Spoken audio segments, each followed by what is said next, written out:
எனக்கு புரியல. சீமானன் தான். நான் ஸ்ரீலங்கால இருந்து பேசுறேன். நான் இன்றைக்கு டாக்டர் ஆஷாவை பார்க்க வந்தேன். அப்ப டாக்டர் ஆஷாவுக்கு ஒரு ரிக்வெஸ்ட் ஒன்று கொடுத்தேன். நீங்க நம்ம சிவகங்கையில இல்ல காரைக்குடியிலாம் எலெக்ஷன் கேட்பீங்கன்னு யூடியூப்ல எல்லாம் பாக்குறேன். அப்படி நீங்க இந்த சிவகங்கையில காரைக்குடியில கேட்டீங்கன்னா கட்டாயம் நீங்க சட்டமன்றத்துக்கு போகணும். அதை நான் டாக்டர் ரிக்வெஸ்ட்டுக்கு டாக்டர் ஆஷாவுக்கு ஒரு ரிக்வெஸ்டாக கொடுத்துருக்கிறேன். சரி, கண்டிப்பா நான் ஏதாவது சீமானன்ட்ட ஃபார்வர்ட் பண்ணிடுறேன். உங்களோட பிரேயர்ஸ் நடக்கட்டும். நிச்சயமா அண்ணாவே ஜெயிக்கட்டும் நான் ப்ரே பண்ணிக்கிறேன். Thank you thank you. உங்க ஸ்ரீலங்கால சீமான் அண்ணா மேல ரொம்ப நிறைய மரியாதை இருக்கா? நல்ல மரியாதை அக்கா. இந்த ஃபேன் ஆஃப் நல்ல மரியாதை. அப்படியா? ஓகே. ஏன்னா தமிழர்களுக்காண்டி பேசுறாங்கன்ற எலெக்ஷன் கேட்டா வந்துருவேன். அங்க எலெக்ஷன் ஜெயிச்சிருவேன்.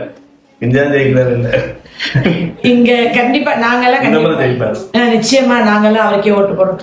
அப்ப தமிழர்களுக்காண்டி அவர் இங்க இந்தியால பேசுற நம்பிக்கை இருக்கு உங்களுக்கு? நீங்க இதை என்கிட்ட கேட்பீங்கன்னு இது அக்கா இவர் வந்தாருக்கா சிவகங்கை டிஸ்ட்ரிக்ட்ல தான் சீமான் அண்ணன் நிக்கிறாருன்னு நாங்க கேள்விப்பட்டோம். நீங்க கொஞ்சம் அவரை ஜெயிக்க வச்சு நீங்க சட்டமன்றத்துக்கு அனுப்பிடுங்க. ஸ்ரீலங்கால ஜெயிச்சிருவாராம். நம்ம தான் ஓட்டு போட மாட்டேங்கிறோங்கிற.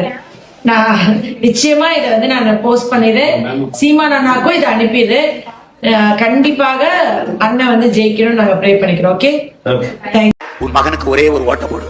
ஒரே ஒரு ஓட்டு இந்த விவசாய சின்னத்துக்கு போட்டுட்டு நீ விளைக்க நாட்டை நான் எப்படி கொண்டு போறேன்னு மட்டும் அதுக்காக ஓட நடக்க உடம்புல தெம்பு இருக்கும் போதே அதிகாரத்தை இந்த மகன்கிட்ட கொடுத்துரு. இல்ல நீ தெருவோடு நின்று திருவோடு ஏந்தி பிச்சை எடுப்ப. உனக்கு முன்னாடியோ பின்னாடியோ கூட்டத்துல நானும் சேர்ந்து எடுப்பேன். அந்த நிலைமை வரும் பாத்துக்க.